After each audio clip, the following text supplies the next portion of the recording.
Soki non babeti siffleté. Ne savez-vous pas que les premiers seront les derniers et les derniers seront les premiers? Baloba, la fidélité, c'est un esprit. La fidélité, c'est Jésus.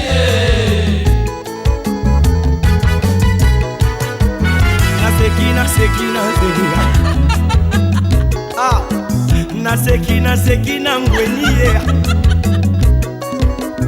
Condamnation eza te na biso toyamba zezi ye. Ngai lokola Tamare nanyakokaki kolinga ngai, kasi mwana Nzambe yende le roi des rois ye. Lelo ape tolinga sukolinga ye. Naseki ye. Naseki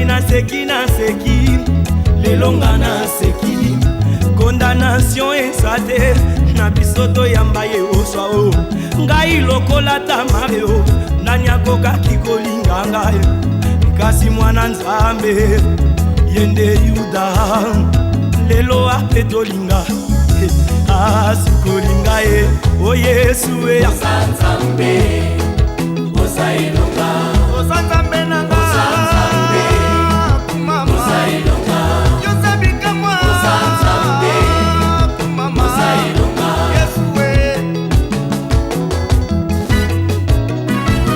bato balakisaki ngai misapi, bakanisaki na nzali ye. Miliki ya kokombola bakanisaki na nzali, biloko yepola na nzungu e bakanisaki na nzali ye. Mbwakata singa e, kasi mwana Nzambe yende Yuda lelo ape tolinga sukolinga ye.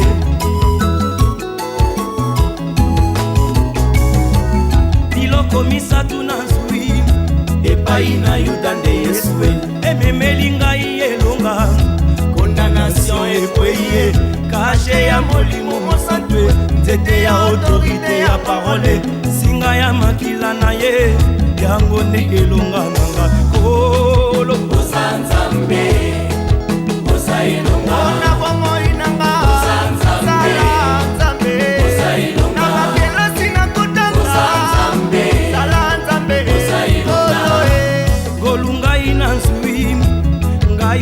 Tamare o ya kokutana na Yuda, yende mwana ya mineye ya papa amemeli ngai elonga.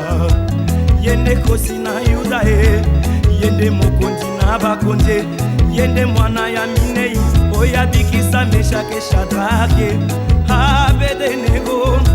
Yende makasi na ngai Dauda uta na Yuda, Salomo wa uta na Yuda e.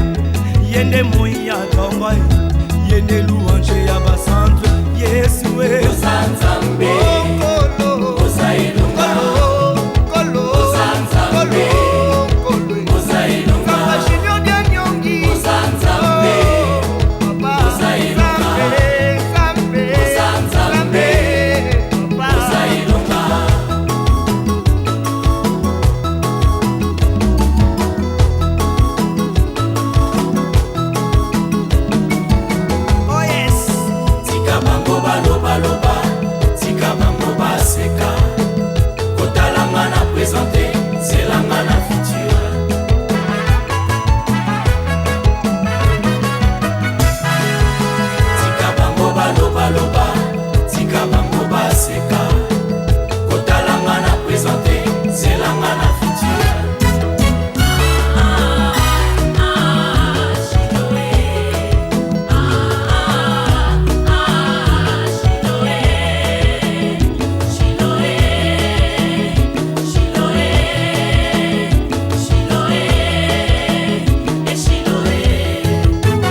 sida c'est ça, ya pichu mabenga c'est ça.